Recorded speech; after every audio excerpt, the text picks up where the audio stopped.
Regina, Mater misericordiae, vita dulcedo, estes nostra salve. The Lord be with you. A reading from the Holy Gospel according to Matthew.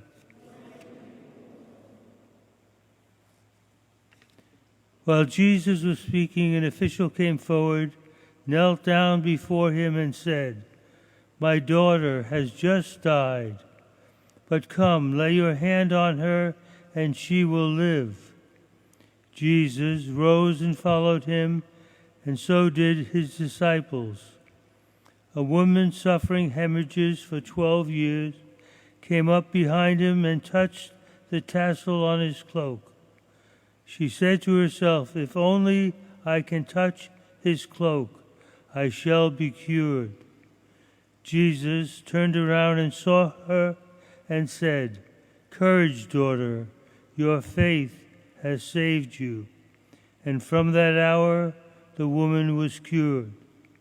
When Jesus arrived at the official's house and saw the flute players in the crowd who were making a commotion, he said, "Go away, the girl is not dead, but sleeping." And they ridiculed him. When the crowd was put out, he came and took her by the hand, and the little girl arose, and news of this spread throughout all the land. The Gospel of the Lord. This morning when I was reading from Genesis, I was just overcome with this passage as God is speaking to Jacob. I will give you your descendants. In your descendants, all the nations shall find blessings. I will protect you wherever you go. I will never leave you until I have done what I have promised. Wow. Who wants one of those? Yeah. And yet, if you go into the Old Testament, you see that it's by a very convoluted path that Jacob gets all these promises fulfilled. Because Jacob is a conniver. He stole his brother's birthright. And let's just put it this way. The conniver becomes connived upon in many instances. And so he still, even in his own self-interest and his selfishness, he still manages to have a trust in God. And God continues to reach out to him and fulfill his promises.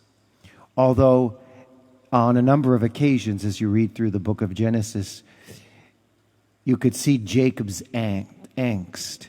I wonder if God's ever going to finally come and help me out here. And then I'm looking at the gospel, and Jesus is arguing with these officials. And this other conniver, this official, he comes in and interrupts Jesus. I suspect, however, Jesus was probably thinking to himself, "Thank God. Thank you, Father, for getting this guy to interrupt this conversation with these Pharisees." But this guy steps in and interrupts Jesus. It just, what spoke to me this morning is Jesus is interruptible. He just steps in and interrupts him, and he asks him for what he wants. And then in the background, I'm seeing this woman. She's probably biting her fingernails saying, "If only this guy would get out of the way, I could touch Jesus because I want him too." And then when she interrupts Jesus, I could see this synagogue official saying to himself, "My daughter is dead and I want her healed. And what's she doing talking to him and delaying his journey there?" And so all this intrigue is going on, and yet everybody gets what they want, including Jacob. In this this made me think of a beautiful image, just so happens.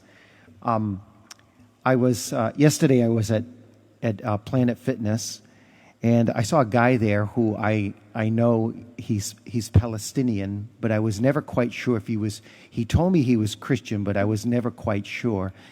And so I see him at the gym. He's got biceps bigger than my thighs. And on his bicep, he has this beautiful tattoo of Jesus, the crown of thorns on. And so I got to talking to him a little bit, and he's telling me of the woes of his family presently.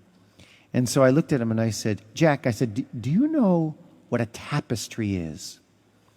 And he said, no. He says, that's an American thing? And I said, well, it's probably more European, but I said, did you ever see a piece of cloth where somebody took needle and thread and sewed in very delicate designs to maybe flowers and things like that? He says, oh yeah, that's a tapestry. I said, yeah, that's it. And I said, if you turn the tapestry over and look at the back, I said, there's no pictures there. It seems to be random threads moving in many different directions and appear to have no pattern. But when you turn it face up, finally, you see the beauty of the design. With these three characters, Jacob, the synagogue official, and this woman with the hemorrhage, they all have interesting tapestries. And it looks very chaotic, but when you turn their life over, there it is, the grace of God acting. And so it is with us. Even when it appears that we're not getting what we want, when we want it from Jesus, he manages to deliver for the glory of his Father, and generally for our greater glory as well with him. Regina Celi, letare, alleluia, qui aquam meruisti portare, alleluia, resurrexit sicut dixit.